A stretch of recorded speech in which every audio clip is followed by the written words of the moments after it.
Mirëmbrëma motra të dashura, mirë se erdhët në emisionin ton e dashur edhe e zgjedhur. Edhe këtë puntat do të flasim për vlerën e gruas, vlerën që ajo mbart. Muaji 8 mars na kujton jo vetëm vlerën, por edhe forcën edhe bukurinë e gruas. 8 marsi nuk është vetëm një datë kalendarike, por ajo është një datë e cila na kujton vlerën, rolin që gruaja ka në familje, në kishë edhe në shoqëri.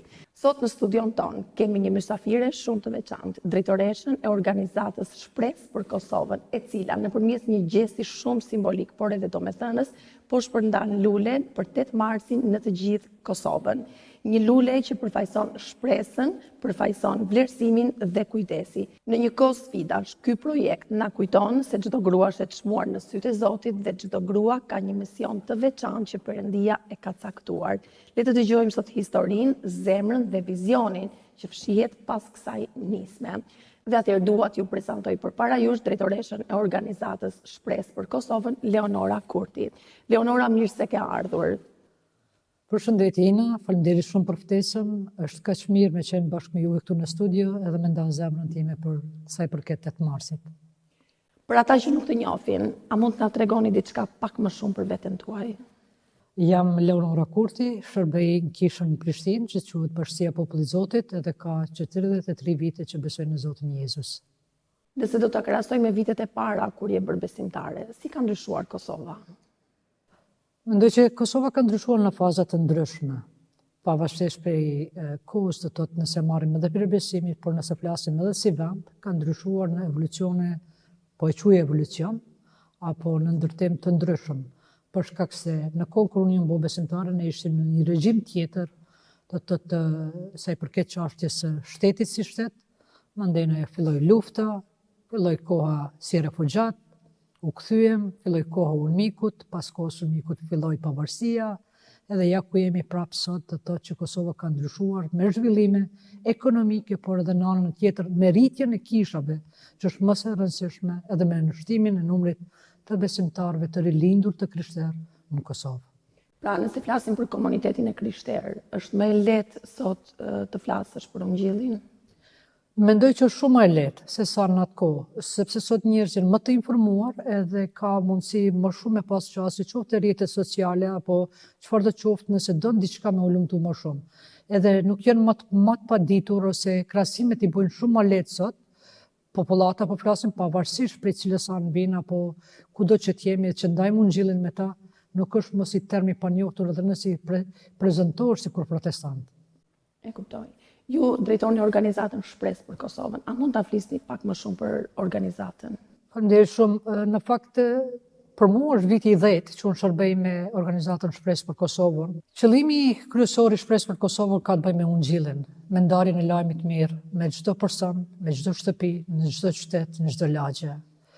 Përveç kësaj me tregu që për një lajm i mirë që Perëndia do njeriu, që Jezus Krishti ka ardhur në tokë, ka lënë fronin e lavdisë, si biri i Perëndis, ka jetu për 33 vite në tokë, ka dhënë jetën e vet, duke kryqëzuar në kryq për fajt dhe mëkatet e njerëzimit, duke vorosur dhe qëndruar në barë për 3 ditë, por duke mundur vdekjen, armikun më të madh, e duke ringjallën dritën e tretë, e duke na dhënë fitoren, e duke na thënë se në përjetësi do të jemi me te, në momentin kur ne pranojmë Jezus Krishtin, duke ja dorëzuar jetën e tij, e duke marrë ajmë tashmë timonin e jetës sonë.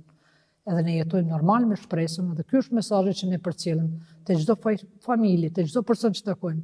Pajtohuni me Perëndin, pendoni për fajt dhe mëkatet tona. Nuk ka një ungjill tjetër, nuk ka një mënyrë tjetër, përpos ungjillit që Jezus Krishti vet ka thënë në ungjit, në letrat, prej fillimit, prej misionit tina, mbretëria e Perëndis është afër. Kthehuni tek Perëndin, pajtohuni me Perëndin. Dhe lajmi mirë është një shpresë, prandaj dhe organizatat e juaja mban emrin Shpresë për Kosovën. Patjetër, në fillim më pyete se si ka ndryshuar Kosova në këto vite, dhe patjetër që për neve qëllimi kryesor është me dhënë shpresë në këtë botë të humbur. Në çdo ditë të zgjohemi me një lajm me të trisht, ndoshta individual apo familjar, por edhe si shtet apo dhe për shtetet tjera në përbot. Ne dëgjojmë për tërmetin, ne dëgjojmë për luftën, ne dëgjojmë për zënka, për vrasje, për çfarë do qoftë. Mendoj që në këtë botë vërtet thyme, njeriu ka nevojë më shumë se sa çdo gjë tjetër ka nevojë për shpresën e Jezus Krishtit. ka nevojë me edhe një shpresë, një shkëndijës. Sepse unë besoj kur dhezet një shkëndijës, atëherë gjërat marrin ndryshe drejtre. Po, është e vërtetë në fakt. Ashtu si dhe ju e përmendët, ne dëgjojmë shumë lajme të këqija, prandaj Ungjilli quhet lajmi i mirë, sepse në botë ka vërtet çdo ditë ne hasim me lajme të këqija, me lajme të trishta. Në fakt, unë e di që prej vitesh organizata Shpresë për Kosovën i sjell një buzëqeshje grave vajzave, dhe sidomos në kohën e 8 marsit. Si nisi kjo nisëm? Mendoj që mas pari ideja ka lind vetë prej Ungjillit të Jezus Krishtit. Edhe ne besojmë se Perëndia nuk e kishte krijuar njeriu për të qenë larg tina. Edhe kishte pa diçka të veçantë për me pas mundësi që njeriu më ofru afër Perëndisë. Këshirën për të thotë prej fillimit, prej kopshtit të Edenit, kur Perëndia kishte krijuar mashkull dhe femër, kishte krijuar me jetuar shoqëri me ta. Po kur shohim te Ungjilli, e shohim sa shpesh Jezusi ndalonte për gratë. Edhe ne them, në këtë botë të thyer, duke qenë ndoshta edhe prej shumë gjërave tjera, sepse një grua sot ne mund ta shohim vetëm si grua, por nuk mund ta shohim ndoshta si nena, apo në përvujtje që kalon, apo në përsfidat, apo një motor, apo shëndetin, apo çfarë do qoftë. Edhe me bë diçka për një gru, të paktën, po them, një ditë të jetës, e me dhanë diçka simbolike, që mund të jetë ndoshta për të shumë diçka e madhe, ka qenë diçka që ne kemi fillu. Ne kemi fillu para shumë vitësh, në fakt me një projekt që quhet projekti i Pashkës, ne e quajmë projekti i Pashkës.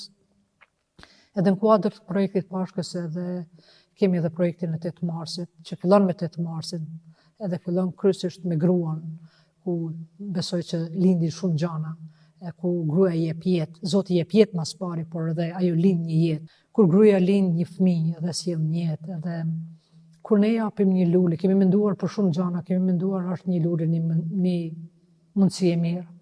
Edhe kemi provu, edhe sinqerisht nështë kemi fillu me pak. Edhe kur kemi dalë në çështjen e Prishtinës, kemi dhanë lulet, shumë gra kanë me, wow. Edhe këtu kemi fillu që ja blen me ba diçka për gratë në 8 mars. Ndoshta ndonjëherë me një lule, ndoshta njëherë me një gjatë tjetër, por ne nuk e kemi lënë për këto 10 vite, nuk e kemi lënë asnjëherë anash pa e shënuar, do të thotë rëndësinë e 8 marsit edhe për t'i dhënë një vlerë të veçantë, ose një mirënjohje në aspektin simbolik një gruaje. Folëm domethënë për kohën e 8 marsit me lulen, në kohën e Pashkës, në prill, a keni projekte të tjera edhe gjatë vitit, por që kanë të bëjnë me gratë, edhe me vajzat? Patjetër, ne në fakt ne përveç kësaj më lejon të them një gjë më përpara se në projektin e marsit, normal ideja jonë nuk është vetëm me dhënë lule, sepse mesazhi jonë nuk është lulja. Mesazhi jonë është Ungjilli i Jezus Krishtit. Është dashuria. Një lule që mund të ndalojë dikënd, ashtu sikur Jezusi ndaloi për dikënd. Një grua ndoshta që mund ta shohim një nanë, një motër, një vajzë, edhe që mund të ndalojë, edhe mund të thonë dikush po mendon për mua. Dikush vërtet janë im për mua. Edhe ky mesazh mendoj që patjetër edhe një kartolinë që ne përgatisim, që është bashkarisht me lulen, është sikur kjo lule ndoshta këtu që ne kemi përgatitur edhe ka dhe kartolinën. Patjetër është një mesazh i frymëzuar nga Bibla për një grua. Një mesazh që jep shpresë, një mesazh që bën me pas mundësi gjithashtu që një grua prapë me na u drejtu. Ne vendosim edhe kontakt aty sepse ne duam që edhe gratë të vinë e të kenë mundësi për me komuniku. Patjetër, projekti tona ose le ta themi ungjillëzimi nuk ka të bëjë vetëm me një lule. Ne vazhdojmë vazhdimisht për të takuar gratë kur shkojmë shtëpi me nda ungjillin. Edhe andalon aty jo. Ndoshta ndonjëherë them, kur shkojmë në shtëpia, ndoshta është një grua që ka pranuar një lule prej dorës tonë, një rrugë, një lagje apo dikon. Edhe kur takojmë prap, ndoshta ajo mund të kujtoj dashurinë që është dhënë dashuria e Zotit që është dhënë nëpërmjet nesh tek një person. Ajo grua duhet të kujtoj që asnjëherë nuk është e harruar prej Perëndisë, dhe gjesti jon e bën atë të kupton që asnjëherë nuk është e harruar prej Perëndisë, asnjëherë nuk është e lënë. Ndoshta të gjithë mund të braktisin, por Zoti është ai që nuk të braktis. Patjetër, ka shumë raste në Bibël kur shohim që Perëndia asnjëherë nuk pavarësisht situatës do të që ka mund të gjendet një grua, edhe shohim se gratë në fakt kanë luajtur një rol shumë të rëndësishëm në historinë Biblës, por edhe në historinë e njerëzimit. Ajo nuk është e harruar asnjëherë. Edhe ky është mesazhi të to që ne përcjellim te secila grua. Ti ja vlen. Ti ja vlen. Ti ke vlerë. Perëndia të dëshon. Është dashuria, perëndia nuk të ka harruar. Ti mund të jesh harruar ndoshta për shoqërisë, ndoshta mund të jesh e ngarkuar prej punës, duke qenë nan, duke lar, duke bë, duke vrapuar dhe me mbaj gjitha gjëra dhe barrën. Është me ta ndalo, Zoti të don shumë. Po është e vërtet, ndërsa ti po flisin më kujtohet një rast, kur me gruan samaritane, në një moment ajo e lë kovën te pusi edhe fillon të flasin me Jezusin. Patjetër, edhe vetëm nëse me plasim në dritën e kësaj që ti the, mendoje do të trasim që ajo gru, mandena është bë gruaja ungjilltare që shkojnë gjithë fshatrin për të nda ungjillen. Është një mesazh besoj shumë e bukur. Unë mendoj që ka dhe shumë gra tjera në Bibël ku përmenden edhe që kanë luajtur një rol, që të mos të ungjit nëse flasim, dhe patjetër edhe të dhjata vjetër, nëse mendon Deborën, një gjyqtare, nëse mendon Esterën, një grua që ndryshoi historinë e një populli, nëse mendon Ruthin apo Naomin, nëse mendon gjyshën edhe nanën e Timoteut, që ishin të para që kishin dhënë Timoteut, ne në Kosovë themi të mja dhënë kam të ungjillit, me shpallë ungjillit, me pas mundësi mi tregu qarsin çfarë flet Bibla, çfarë thot ligji, si janë gjanat, edhe kush ishte Timoteo, që është bën një predikues, është bën të thotë një pavarësisht që pali e mentoronte apo dishepullizonte, prapse prapo ai është bën një vlerë veçantë, apo Lidia, apo të tjera që ka, apo ndoshta të tjerë që Bibla ndoshta nuk e përmend, por unë besoj që në historinë e njerëzimit, edhe jo vetëm në ungjillin e Biblën që lexojmë sot, por gratë kanë luajtur e vazhdojnë me luajt një Zot fuqishëm, kur ato i nënshtrohen Perëndis, edhe bën zëri i Perëndis, për motrat, për nanat, për bashkëshortët, për fëmijët, për shoqërinë, për vendin. Është shumë e vërtetë. Në fakt, kur Perëndia do të përdorë një grua, kush mund ta ndali? Ai është një zë shumë i fuqishëm. Dhe unë mendoj që në gjithë historinë e Biblës janë gra që kanë ndryshuar rrjedhën e ngjarjeve, lutjet e tyre. Është shumë e vërtetë në fakt. Lutjet e grave këmbgulse, ne kemi një Ana, ajo këmbguli për një Samuel.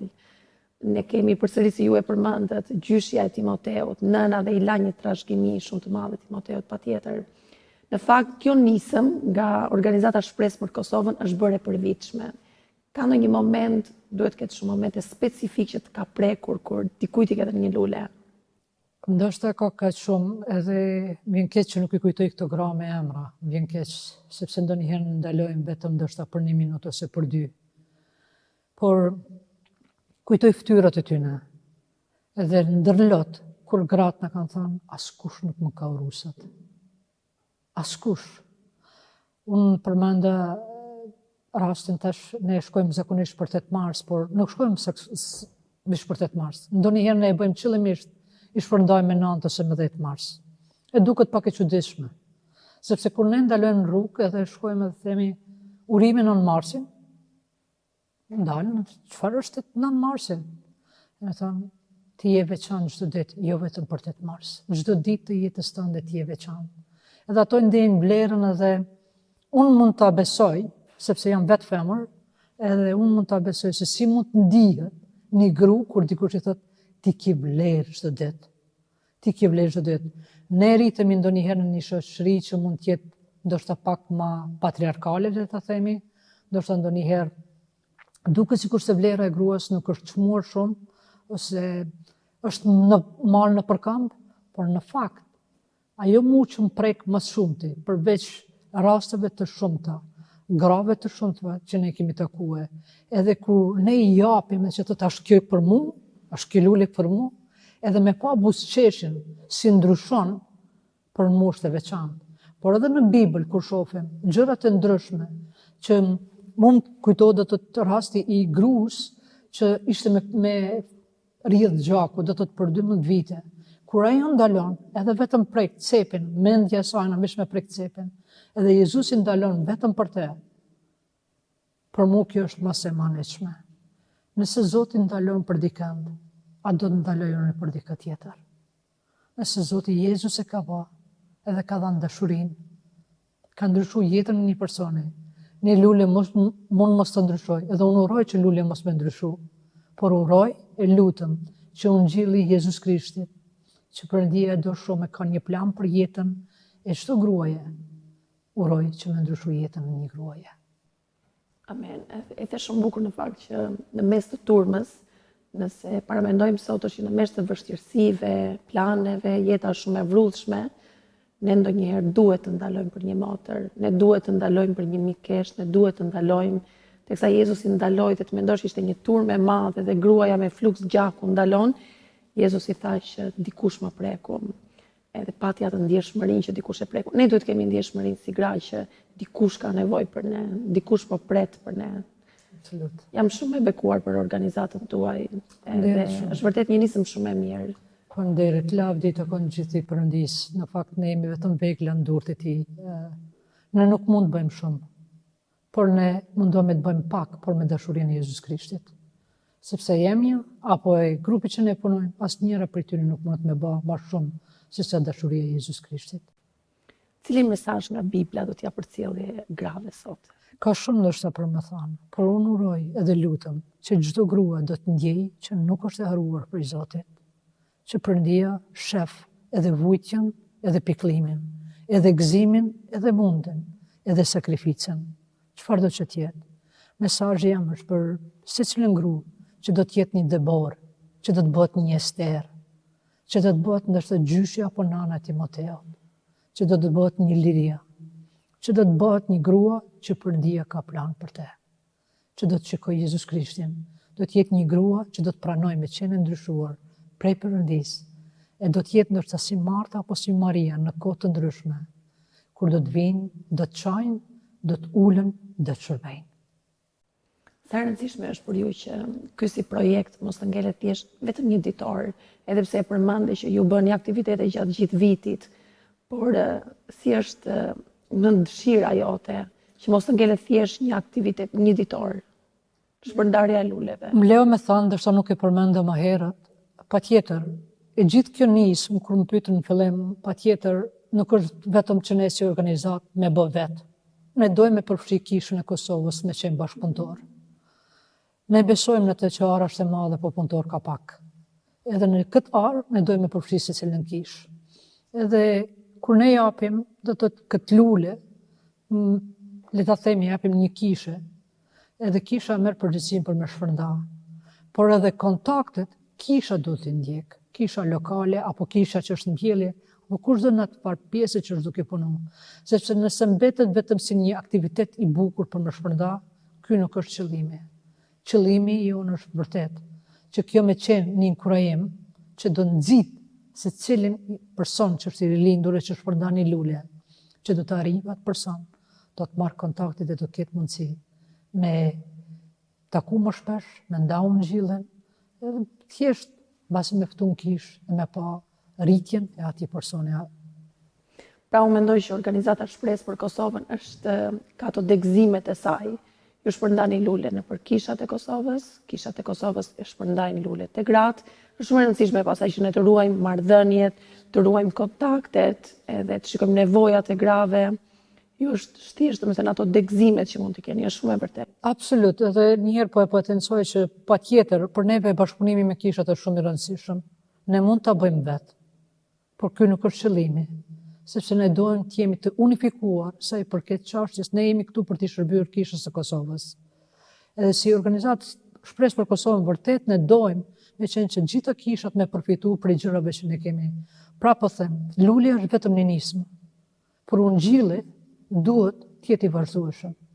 Sepse nëse një lule, një projekt, një ditor mund të nxjisë një kish për me u përfshi më shumë, në ungjillizim unë besoj që kjo është mëse e bekume do të ishte për mua e për neve si organizat me dëgju, se do të dalin rregullisht, do të kenë fushatat të ndryshme ungjillizimi, do të përfshihen më tepër, e do të nxit në ta dëshirën për me nda lajmin e mirë me një të humbur. Ndoshta të fillojë edhe prej familjes vetë. Për këtë vit, sa gra keni planifikuar që do të përfshihen në projektin e luleve? Gra që do të marrin lule? Ne këtë vit kemi menduar prapë t'i bëjmë 5.000 lule, që do përfitojnë në për Kosovë, gjitha ne, ku kanë kërkuar edhe kishat për të marrë, Por si projekt është i kushtueshëm, ne do donim ndoshta ndonjëherë me bë edhe më shumë. Por patjetër, edhe pse merr mund ndoshta për me i përgatitë edhe me i bë, por për mua personalisht është shumë gëzim kur unë e bëj këtë gjë.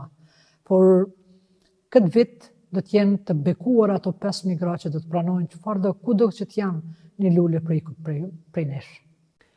Leonora, çfarë ndjeni brenda jush kur shikoni një grua që është e harruar, ndihet jo e vlerësuar dhe ju i dhuroni një lule? Unë besoj se unë jetoj në Prishtinë, si jeton Gjakov, edhe unë besoj ne dalim nëpër qytet. Edhe patjetër që shohim gra që lypin, që janë në nevojë dhe lypin.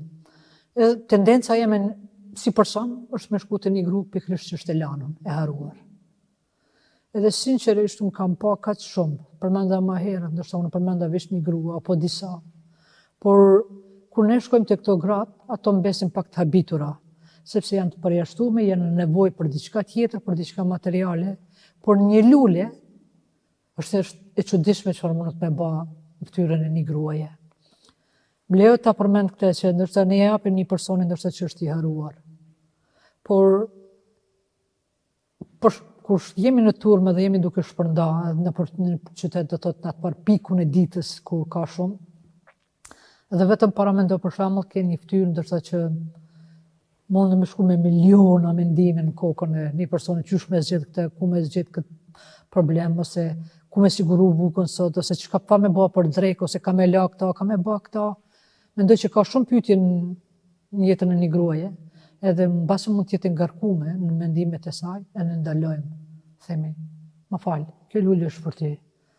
Edhe ajo fytyra ndoshta që është e mërzitur, apo që mund të jetë me nerva, edhe kthen një buzëqeshje, mendoj që aty kur mendon që kërkush nuk e shef, ndoshta aty ndalon gjithçka. Aty ndalon. Edhe ajo që është më e bukur, mua që më pëlqen, që masi marrin lule, nuk është vetëm që veç e marrin edhe ecin, por shumica e grave e marrin, e shohin, e as më shumë që lexojnë kartolinën që ka një thanje biblike. Por nuk e di se cila mund të më qenë më harume. A mund të jetë ajo gruaja aty te kandi që po lyp, a mund të jetë një grua tjetër nërsa që është duke ecur mes turmës. Por unë besoj që Zoti e sheh secilën. E unë lutem që unë e secili që shpërndajmë, do shkojmë pikërisht te këto që ndjehen të harruara. Jo, në fakt është e rëndësishme që pa marrë parasysh nivelin e tyre arsimor, kulturor, është çdo grua është e dashur, çdo grua ka një vlerë në sytë e Zotit, qoftë ajo se ti e the në mes të turmës ose qoftë ajo që ndihet e veçuar, ama për në sytë e Zotit është njësoj. Absolut. A mendoni që do të jetë një nisëm që do të vazhdoj, pra a do të ketë edhe vitin tjetër një nisëm të tillë? Dash Zoti pashim jetë po. Edhe patjetër nëse ne mund të sigurojmë prap, thash më herët është projekt është i kushtueshëm, por lutemi që Zoti ka më siguruar gjitha gjëra, gjitha financat që me pas mundësi, me pas edhe vitin e ardhshëm. Ne lutemi, vërtet, lutemi që do kemi mundësi me ardhe edhe me gjëra tjera përveç për gratë, këtë në veçanti po flas për gratë, por edhe që ka pasur, patjetër ne kemi pasur në të kaluamën, kemi pasur ndoshta edhe si çaj apo diçka apo krem apo diçka tjetër që ne kemi përfituar prej një kishe lokale, edhe kemi pas mundësi me dalë nëpër qytet në një kohë krejt tjetër që s'ka qenë as 8 mars edhe me dhuru grave. Edhe patjetër që ne dojmë me vazhdu edhe dojmë me pas mundësi me vazhdu vit për vit, edhe pse duket që është tradicionale, por për çdo vit, mbase mund të jetë edhe personi një që merr, por ndoshta mbitin e 7 për ndje mund ta prek. Patjetër, edhe unë ju uroj vetëm suksese në nismat e tjera që do të ndërmerrni. A mendoni që një lule është një përgjigje lutjesh kur ti je lutur? Patjetër. Unë e di që për shembull po kthena pak në përkohë, para shumë vitesh kishte një vajzë që erdhi me neve bashkë në projektin e shpërndarjes së luleve. Erdhi me i përgatit, ande erdhi me neve në shpërndarje. Nuk beson të Jezusin. Edhe pikërisht në ditë, do të masi përfunduam çdo gjë, ne shkuam në kish, u ndalëm, edhe filluam me bisedu bashkë. E kishte ndëgjuar për Ungjillin. Por atë ditë jeta e saj ndryshoi, sepse atë ditë ajo ja dha jetën Jezus Krishtit. Edhe patjetër që një lule është një përgjigje në lutje. Lafti Zotit. Në heshtjen tënde, në kohën tënde me Zotin, në zemrën tënde, kush është ajo lutje që bën për gratë e Kosovës? Mendoj mas pari filloj prej, ndërsa po duket sikur që po e përsëris vetën këtë gjë, por lejo me thanë që për një me unë lutëm që secila gru të jetë vërtet mas pari me pa vetën e vlerën e saj në sytë e Zotit. Me di që nuk është e haruar, me di që Zotit shef çdo breng, çdo pikëllim të saj. Dhe që Perëndia për një me ka një plan të mrekullueshëm për ta. Thash, lutja ime është gjithmonë, Zot na bëj të lutëm, ndoshta si Debora, ndoshta si Estera, ndoshta si Lidia, Marta, apo të tjera gra që përdoren në Bibël. Unë lutëm që vërtet do të jemi gra, që vërtet gratë e Kosovës, më shumë se çdo gjë tjetër, që ndonjëherë duket që janë shtylla e familjes, edhe mbajnë gjithë barën e shtëpisë. Unë lutëm që vërtet do të ndjejnë dashurinë e Zotit, do të ndjejnë për një me që Jezus Krishti ndalon për secilën prej tyne, ndalon e prej jetën e secilës në thelësi, aty në atë thelësin që kur kush nuk jo tregon. Unë lutëm vërtet për duke fillu prej nanës teme, prej motrave të mia, prej kunatës e mbesave të mia, unë gjithandej lutëm që vërtet mbi çdo gjë do të njohin Jezus Krishtin, ashtu siç është në të vërtetë. Amen. Ju uroj shumë suksese, edhe unë lutem që lutja jote ishte një shpallje, ishte një proklamim. Edhe unë besoj që çdo grua do të preket, dhe Zoti nuk do ta lejë asnjëherë veten pa një dëshmi. Perëndia do të veprojë, Perëndia do të vizitojë çdo grua, edhe patjetër që çdo grua do të ndihet e vlerësuar. Ashtu është edhe emisioni që ne kemi, e dashur dhe e zgjedhur. Ti je dashur nga Perëndia dhe e zgjedhur për një qëllim. Faleminderit Leonora, faleminderit që ishe me ne, edhe që ndatë zemrën edhe vizionin e shpresë për Kosovën. Faleminderit shumë, lejo me përmend me një varg nga Bibla, që thotë Izaia 54:10, mali dhe kodra do të tërmon për dashuria ime për ty ku nuk do të mbaroj.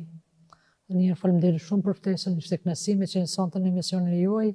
Zoti ju bekoftë, ju prifte mbara. Faleminderit shumë Leonora. Të dashura gra, të dashura motra, mos harroni që ju jeni e dashur nga Perëndia, ju jeni e zgjedhur për një plan hynor. Duke ju uruar që Zoti ju bekoft, urime 8 marsin, shihemi të dielën tjetër në orën 21, natën e mirë.